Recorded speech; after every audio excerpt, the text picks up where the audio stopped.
je vais parler on va dire, des 3 dimensions du Saint-Esprit. Et on va lire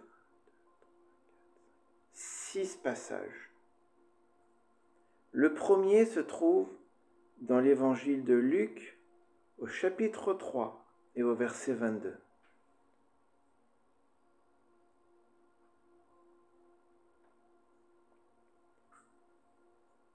Luc, chapitre 3, verset 22.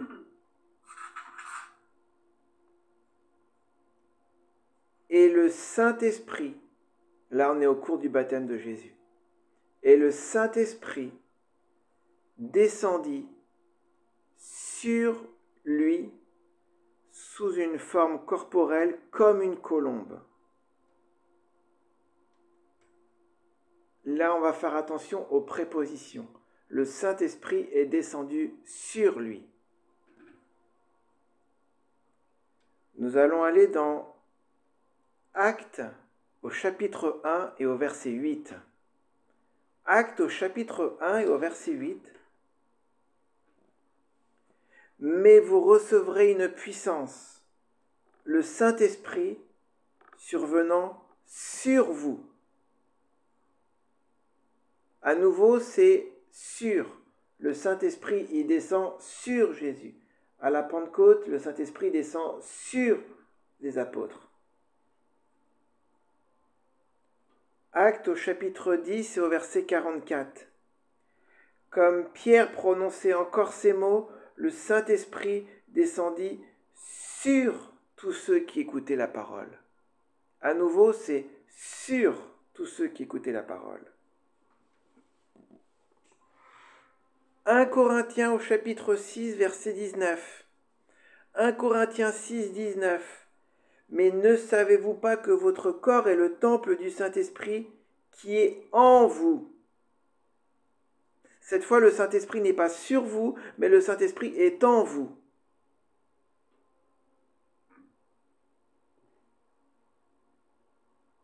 « 2 Timothée au chapitre 1, verset 14. Garde le bon dépôt par le Saint-Esprit qui habite en nous. Le Saint-Esprit est en nous.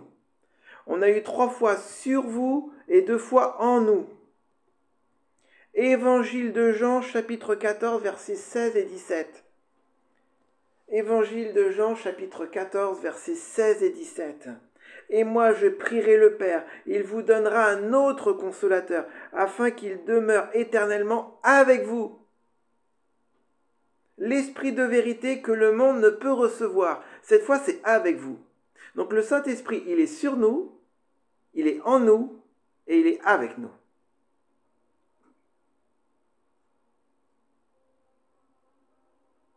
Et on va essayer de voir un peu ce que c'est que les 3.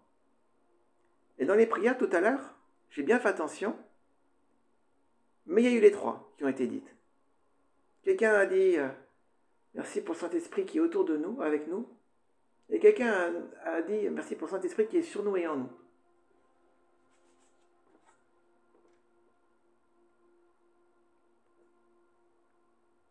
Le Saint-Esprit qui est avec moi. On va commencer par avec moi, en moi et sur moi. Il y a 3 prépositions différentes. Il faut savoir que dans la Bible, il y a plein de choses qui sont par 3. Présent, passé, futur. Père, Fils, Saint-Esprit. Corps, âme, esprit. Parvis, lieu saint, lieu très saint. Serviteur, ami, épouse. Les dons du Saint-Esprit, il y a 3 groupes. Le fruit de l'Esprit, il y a 3 groupes. Baptême d'eau, d'esprit et de feu. Onction du sacrificateur, du prophète et du roi. Beaucoup de choses se font par 3. Je vais essayer de rassembler toutes ces choses par 3. Et de comprendre pourquoi le Saint-Esprit est en nous, sur nous et autour de nous. Celui qui est autour de nous, c'est celui qui convainc le monde. C'est dit dans l'évangile de Jean, chapitre 16, c'est lui qui convainc le monde de péché, de justice et de jugement. C'est lui qui prépare le chemin. C'est lui qui ajuste la destinée. C'est lui qui te garde, c'est lui qui te protège, c'est lui qui est en fait partout sur terre. Le Saint-Esprit est partout sur terre. Il est autour de nous. Il prépare le chemin de tous ceux qui doivent hériter le salut. Il est partout. Il est autour de nous. Il protège, il garde, il prépare le chemin, il guérit, il transforme. Il est autour de nous. Voilà, il agit de manière cachée autour de nous. Mais en fait, il est autour de nous en tant que chrétiens, mais il est autour de nous aussi en tant que non-chrétiens. Il est autour de nous, il est autour de nous tous.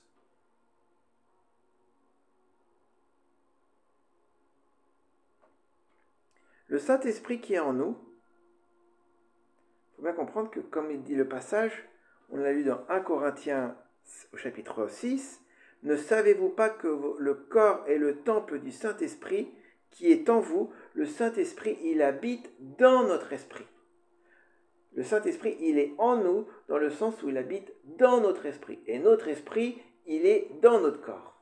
Et alors le Saint-Esprit qui est en nous, c'est lui qui va nous transformer intérieurement, c'est lui qui va changer notre homme intérieur, c'est lui qui va nous consoler, c'est lui qui va nous guérir, c'est lui qui va fortifier notre esprit, c'est lui qui va... Notre esprit, il est parfait, mais il a besoin de se développer, il a besoin d'être mûr, d'être mature, c'est lui qui va je ne sais pas si ça se dit, le maturer, c'est lui qui va développer notre esprit. Ça, c'est le Saint-Esprit qui est en nous. Mais il y a aussi le Saint-Esprit qui est sur nous. Et ça, c'est celui qui vient. Le Saint-Esprit, il vient avec une puissance et on manifeste la puissance de Dieu. C'est lorsqu'il est sur nous. À la Pentecôte, les apôtres ont reçu le Saint-Esprit, il était sur eux, ce qui a permis à Pierre de parler et 3000 personnes se sont converties. Quand Jésus a été baptisé, le Saint-Esprit est venu sur lui, il a commencé à recevoir l'onction, la puissance et son ministère a commencé. Mais le Saint-Esprit a toujours été dans Jésus. Il y a toujours été à l'intérieur, mais il est venu sur lui qu'à partir du moment du baptême.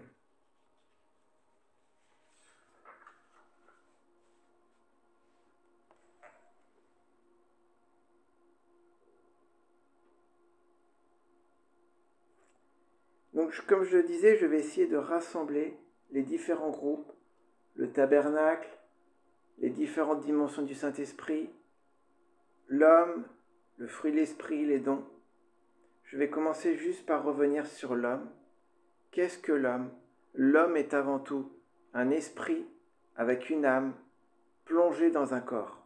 Il y a un esprit, une âme et un corps. Et en fait, chaque composante est constituée de 3 parties.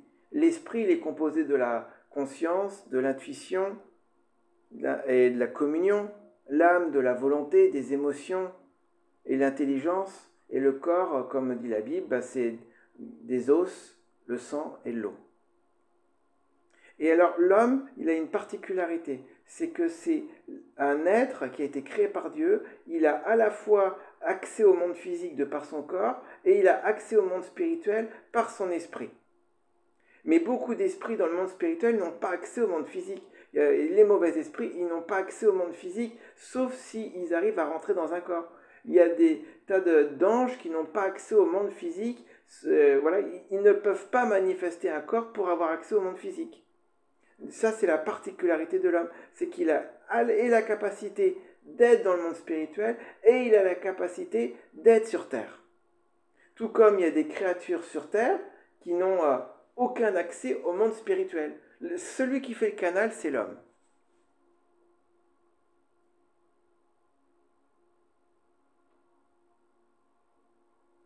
Alors, le tabernacle. Le tabernacle, il est composé du parvis, du lieu saint et du lieu très saint. On va aller lire dans Exode au chapitre 40, versets 1 à 8.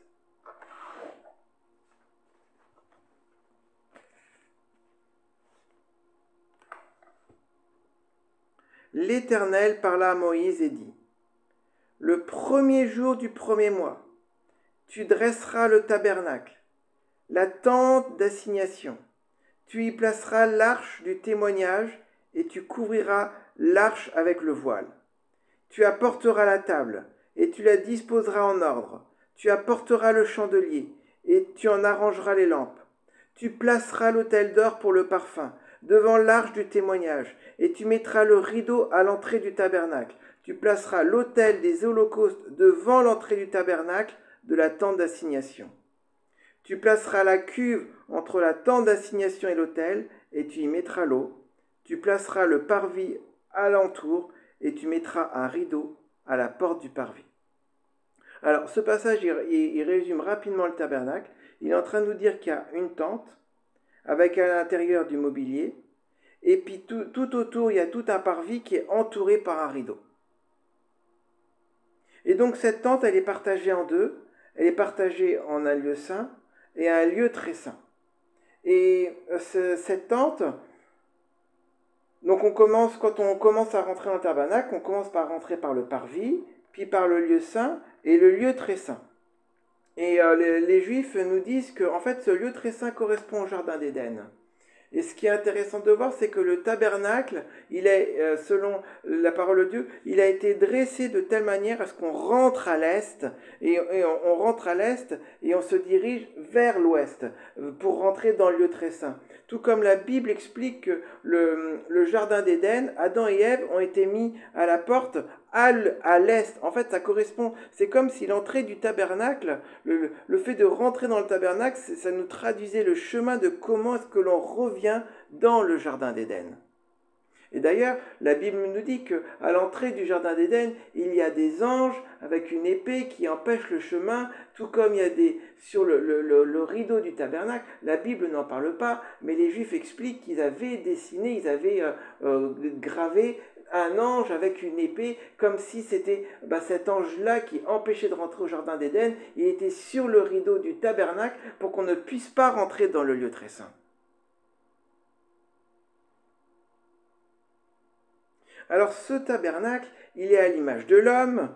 Le parvis, il est éclairé par une lumière naturelle. Et ça, c'est à l'image du corps, de notre corps humain. Le lieu saint, il est éclairé par la lumière du chandelier, de l'huile qui brûle. C'est l'image de notre âme, qui est éclairée par la parole de Dieu, qui est une lumière pour nos pieds, une lumière sur le sentier. Et le lieu très saint, il est éclairé par la gloire de Dieu. Et c'est là où réside le Saint-Esprit. C'est l'image de notre esprit. Le tabernacle est à l'image de l'homme. Le parvis, le corps, le lieu saint, l'âme, et le lieu très saint, l'esprit.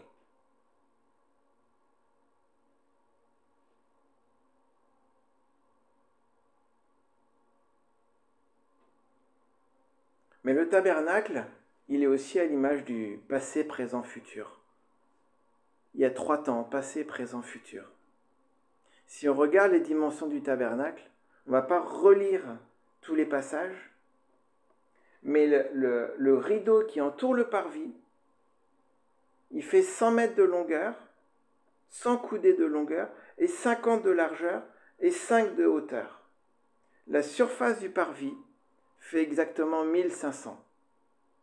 Ça correspond à 1500 ans entre le moment où les Hébreux ont quitté l'Égypte et la venue de Jésus.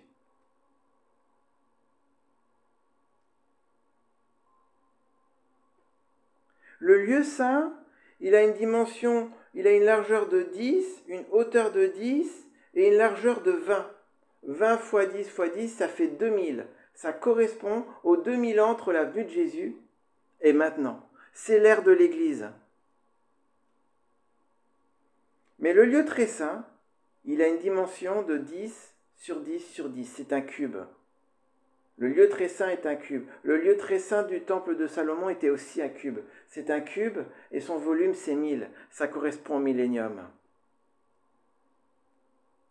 Le parvis c'est l'endroit de la loi. Le lieu saint c'est l'endroit de la grâce. Mais le lieu très saint c'est l'endroit du royaume de Dieu. C'est le millénium. Ça veut dire qu'on est en train de changer d'air. On est en train de changer d'époque. Avant que les Hébreux soient sortis d'Égypte, avant que Dieu se révèle comme étant le Dieu d'un peuple, en introduisant une loi, l'humanité était en dehors du tabernacle. Quand Dieu a révélé son peuple et lui a donné une loi, nous sommes rentrés dans l'ère de la loi, dans le parvis. Quand Jésus est arrivé, nous avons changé d'air. Du parvis, nous sommes passés dans le lieu saint. C'était l'ère de l'Église, éclairée par le chandelier, éclairée par les dons du Saint-Esprit. Et là, c'était l'ère de l'Église, c'était l'ère de la grâce. Mais nous sommes en train de changer d'air. Et cette ère-là va être différente. C'est l'ère du lieu très saint. Et dans le lieu très saint, ce n'est plus éclairé par la lumière naturelle, ce n'est pas éclairé par le chandelier, mais c'est éclairé par la gloire de Dieu. C'est éclairé par le trône de Dieu. C'est l'ère du royaume de Dieu. Ça veut donc dire que les choses vont être différentes. Les choses sont en train de changer, l'ère est en train de changer, les lois vont changer, et tout comme lorsqu'il y a eu des changements de lois, des changements de dogmes, pas des changements de principes, enfin des changements quand Jésus est arrivé, beaucoup n'ont pas vu les changements et beaucoup n'ont pas accepté les changements et n'ont pas compris que Jésus était en train d'introduire quelque chose de nouveau, enfin nouveau c'est vite dit, il était en train d'introduire une nouvelle ère et beaucoup ne l'ont pas accepté et ne sont pas rentrés dans cette nouvelle ère.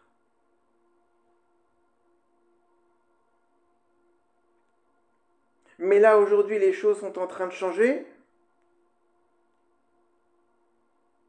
De l'ère de la grâce, nous allons passer à l'ère du royaume de Dieu. Les choses vont changer, les principes vont changer. Évidemment, Dieu ne change pas, le principe de la foi ne change pas, les semences ne changent pas, il y a beaucoup de choses qui ne changent pas. Mais ce n'est plus l'ère de la grâce, c'est l'ère du royaume de Dieu. Les choses vont changer, mais sans doute que beaucoup n'accepteront pas le changement. Ils se diront, mais non, on continue comme avant.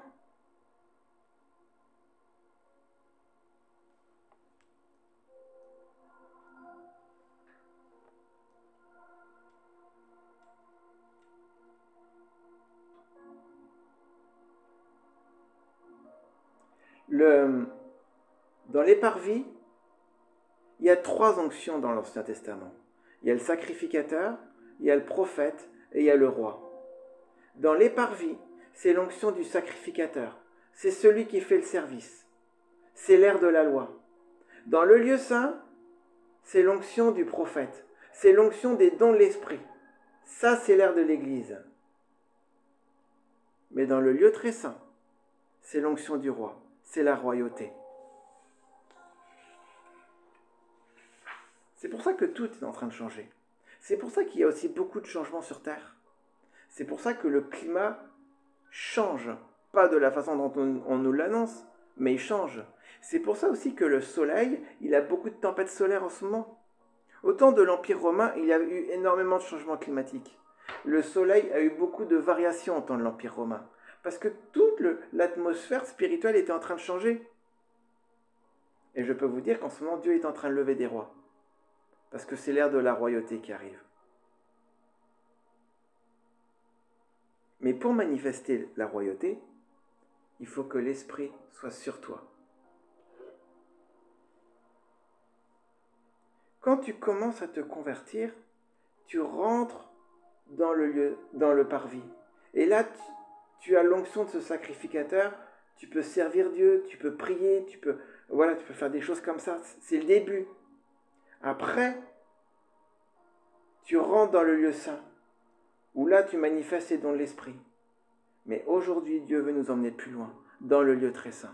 Dieu nous conduit à manifester la royauté, pour conquérir la terre promise.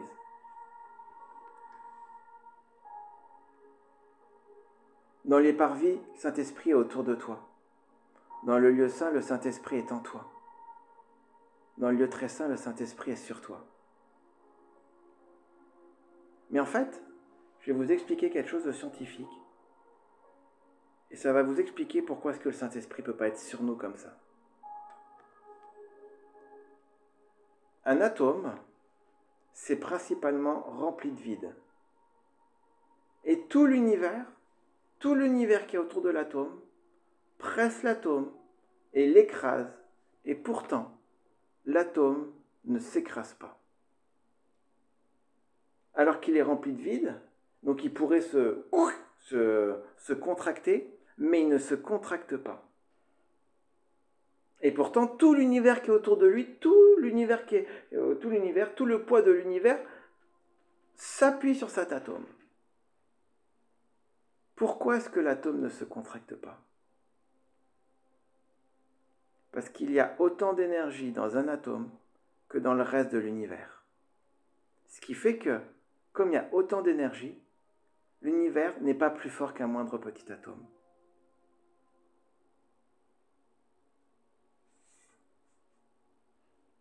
Et je veux faire le rapprochement avec l'esprit qui est en nous et l'esprit qui est sur nous.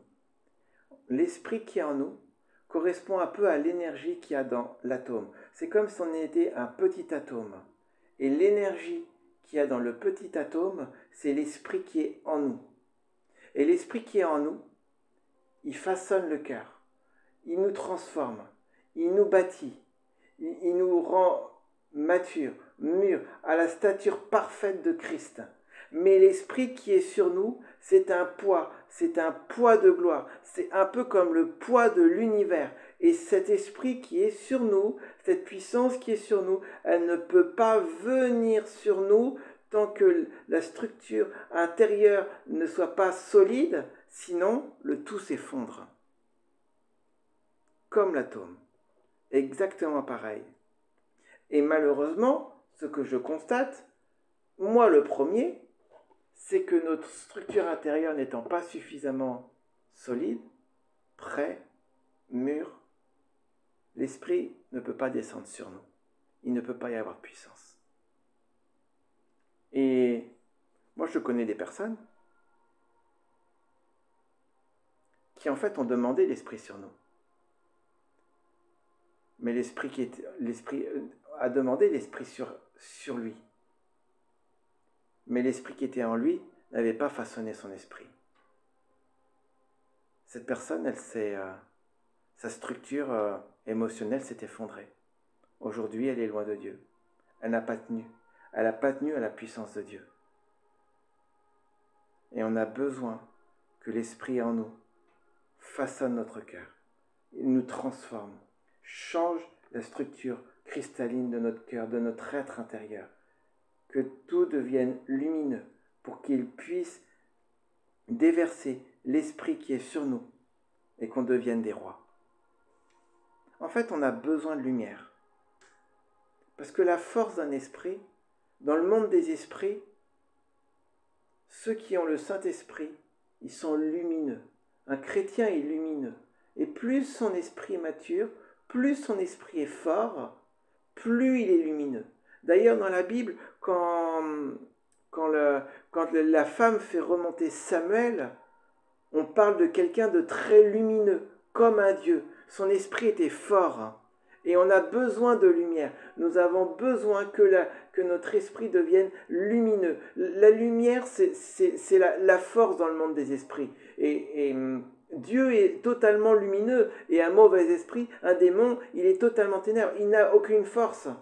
Il n'a pas de poids. Et notre esprit a besoin d'être lumineux. Et plus on est lumineux, et plus on pourra supporter et porter cette gloire qui vient. Cette gloire qui va être déversée dans les prochains temps. Cette gloire qui est déjà déversée dans bon nombre de pays dans le monde. Quand on regarde ce qui se passe, si vous regardez les vidéos à droite, à gauche, au Brésil, en Afrique, en Argentine, cette gloire est déversée. Ça dépasse tout ce que l'on peut imaginer, tout ce que des choses qu'on n'a peut-être même jamais vues encore sur Terre, et ce n'est que le début, et cette gloire, elle va finir par arriver en Europe et en France, peut-être même que la France sera le dernier pays, comme ça a été souvent prophétisé, peut-être, je ne sais pas, on verra, mais pour pouvoir accueillir cette puissance qui vient d'en haut, il y a besoin que notre esprit soit totalement mûr, soit totalement prêt, façonné par l'esprit qui est en nous. Et j'ai relevé quelques petits points en réfléchissant. Qu'est-ce qui fait que dans notre esprit, la lumière, elle peut des fois diminuer. Elle diminue au cours de la journée, par différentes choses, par différentes situations. Pourquoi est-ce qu'elle va diminuer? En fait, je me suis rendu compte que autour de nous, dans ce monde sur Terre, il y a beaucoup d'absorbeurs, on va dire d'absorbeurs de lumière. Il y a beaucoup de vampires de lumière. Et je vais en donner quelques-uns. Et c'est à nous de faire attention. Le premier vampire de lumière, je dirais, c'est... Bon, alors évidemment, il y a toute notre partie charnelle, mais de l'extérieur, les vampires de lumière, je dirais que c'est déjà les mauvaises relations. Toutes les mauvaises relations, les relations toxiques, les relations impures, les relations qui n'édifient pas, les relations charnelles, les relations simplistes, les relations qui ne servent à rien du tout. Dans toutes ces relations-là, en fait, il y a quelqu'un qui va absorber la lumière, qui va absorber la force de l'autre. Moi, je l'ai connu, vous connaissez tous mon histoire. Voilà. Il y a eu quelqu'un à côté de moi qui absorbait la lumière, qui absorbait la vie et qui continue, qui essaye d'absorber, absorber. Et dans le monde d'aujourd'hui, on a de plus en plus de personnes étant incapables d'aller auprès de la source de vie qui est Jésus, étant incapables d'aller auprès de cette source de vie, ils viennent absorber la vie des autres. Et ça, des absorbeurs de lumière, il y en a de plus en plus. Et le monde en est rempli, et c'est pour ça que nous devons faire attention à nos relations. Il y a aussi, c'est la deuxième chose que je me suis rendu compte dans les absorbeurs de lumière, ce sont nos paroles. Les paroles négatives, les paroles inutiles, les paroles vaines, les paroles qui dispersent, les paroles qui déconcentrent, les paroles qui n'ont aucun intérêt. Toutes ces paroles-là sont des absorbeurs de lumière. Des absorbeurs de vie, des absorbeurs de force. Ça peut paraître très mystique ce que je vais dire, mais en fait dans la Bible, quand on lit bien, il y a beaucoup d'endroits où on parle de la lumière, que notre esprit il est rempli de lumière, et plus on a de lumière, plus on a de force. Mais la lumière, ça reste, je ne veux pas dire c'est Jésus, c'est notre esprit qui est à la stature parfaite de Christ, c'est Christ qui est bâti en nous. Il y a aussi tous les endroits absorbeurs de lumière. C'est les endroits où il y a des foules, des concentrations de foules. Par exemple, pour avoir fait des fois l'essai dans des grands centres commerciaux où là, il y a tous les gens qui s'agitent à acheter des choses dans les magasins. En fait, t'es joyeux quand tu rentres dedans et au bout d'une demi-heure, quand tu ressors, t'es vidé, t'es las, t'es fatigué. En fait, ça t'a absorbé tout ce que tu avais. D'ailleurs, Jésus ne traînait pas dans ces endroits, très peu. Attention là où tu mets les mains, les pieds, là où tes yeux se portent. En fait, on peut facilement absorber les endroits peuvent facilement absorber la lumière par tes sens physiques.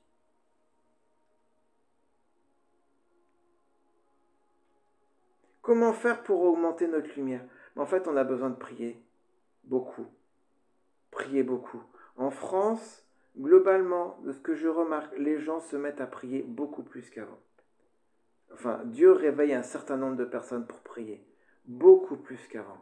Beaucoup plus qu'avant, parce que il est en train de se préparer quelque chose. Il est en train de se préparer un réveil en France. Il va arriver en 2025. Moi, je l'ai annoncé pour... je pense, la Pentecôte pour mai-juin 2025. Il va commencer à ce moment-là. On a besoin d'apprendre des versets. En fait, on ne peut pas faire que de lire la Bible et ne pas connaître les versets. Nous avons besoin de les connaître pour les réciter lorsqu'on en a besoin. Parce que ce n'est pas lorsque l'on se fait attaquer par un esprit ou qu'on est en situation compliquée qu'on se dit « Ah, stop, attends, arrête, je vais lire ma Bible, je vais voir ce qu'il y a marqué dedans parce que je ne me souviens plus très bien. » Non, là, c'est pas le moment. En fait, on a besoin de connaître les versets. Et quand on connaît bien des versets, un certain nombre de versets, alors notre esprit peut rester connecté.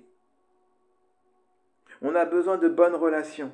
On a besoin, et ça c'est l'autre chose, de développer le fruit de l'esprit. C'est-à-dire qu'un sacrificateur, dans l'Ancien Testament, on voit qu'il avait des robes et il y avait une alternance de clochettes et de fruits suspendus à sa toge. Et une alternance de fruits et de clochettes. Les clochettes qui font du bruit et le fruit qui ne fait pas de bruit, mais qui est le fruit. En fait, les clochettes étaient le symbole des dons de l'esprit, mais le fruit est le symbole du fruit de l'esprit. Et en réalité, on ne peut pas avoir les dons si on n'a pas le fruit, sinon les dons ne seront pas manifestés correctement. Et c'est à nous, le fruit de l'esprit, c'est pas marqué le fruit du Saint-Esprit, c'est le Saint-Esprit qui fait fructifier le fruit, mais c'est à nous de le développer, c'est à nous de faire l'effort de se développer, c'est à nous d'apprendre à nous contrôler, à nous maîtriser, c'est à nous de faire des efforts, de nous discipliner.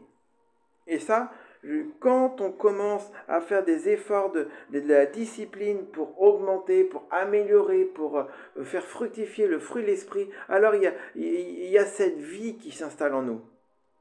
On a aussi besoin de remettre Dieu continuellement à la première place, mais pas seulement à notre place. On a besoin de le reconsidérer comme étant Dieu. Dieu éternel, pas seulement un ami. On a besoin de plus de révérence, de plus de crainte, de plus de respect envers Dieu. Et on a aussi besoin d'être libéré de quelque chose que je me suis rendu compte, qui moi m'a beaucoup vidé. Ce sont tout ce qui peut être les addictions. Les addictions nous vident très rapidement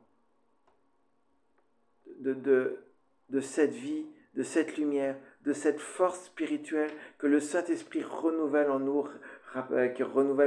régulièrement tous les jours. Les addictions, alors on pense toujours addiction à la drogue et au sexe, mais en fait il y a plein d'addictions. Il y a l'addiction aux réseaux sociaux, au chocolat, au stress, au travail, au lit, à la paresse, à la procrastination, à l'agitation, au stress. En fait, il y a plein d'addictions possibles. Il y en a énormément à Netflix, à ce que l'on veut, au sport, aux femmes, aux hommes, aux relations, à la solitude. En fait, il y a plein d'addictions. On a besoin de prendre du temps pour analyser notre comportement et voir là quelles sont les choses qui font que cette lumière, ce qui fait que notre esprit n'est pas fortifié. Notre esprit, sans cesse, il perd de la vitalité. Sans cesse, il perd de la force. Le Saint-Esprit, il nous fortifie. C'est dans Éphésiens qu'il est marqué que le Saint-Esprit fortifie notre esprit. Il le fortifie, il le rend de plus en plus fort. Mais si il le rend de plus en plus fort, mais nous, on doit faire attention à ne pas perdre cette force.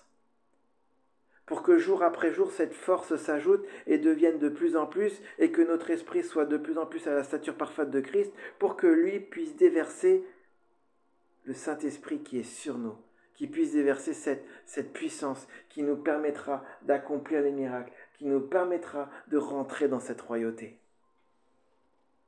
Une autre chose qui absorbe la lumière, ce sont les traumatismes, les manques d'amour. Derrière, il y a un traumatisme, dans un cœur, derrière un traumatisme, il y a toute une zone ténébreuse, un cachot qui est rempli de noirceur, où il n'y a pas de lumière.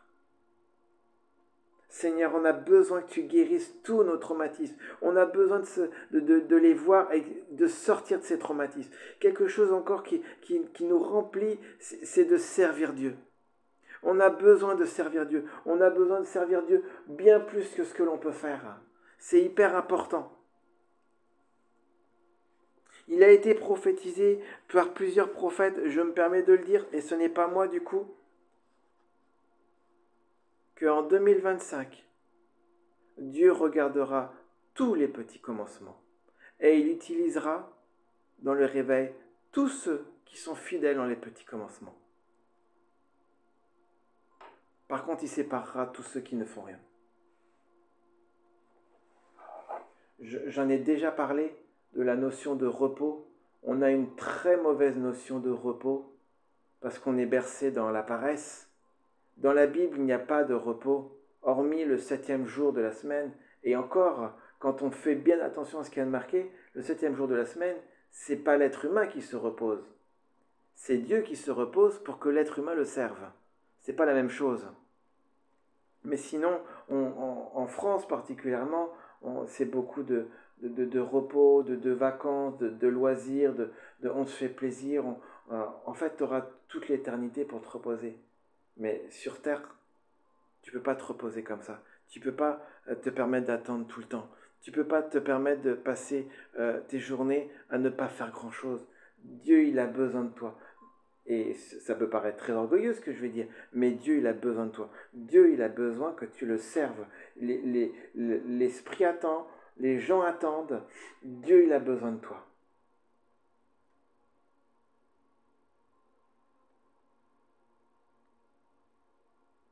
Et puis tout ce qui absorbe la lumière, bah, c'est tous les liens générationnels, toute la nature charnelle, les mauvaises décisions, le stress, l'agitation, la peur, la crainte, le manque, la méfiance, le contrôle, tout ça, ça absorbe.